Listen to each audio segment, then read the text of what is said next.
جملہ اب بولنے لگا ہوں. والی کربلا کا تعارف کرا رہے ہیں آدم.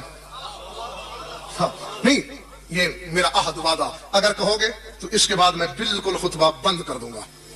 ہاں پھر صحیح، لیکن اسے اس کان سے سن کر ادھر سے گزارنا نہیں، اسے اپنے خون میں رچانا ہے. دیکھو کہ تمہارے باپ آدم کا عقیدہ کیا ہے حسین سے متعلق، وہ کیا سمجھ رہا ہے حسین کو.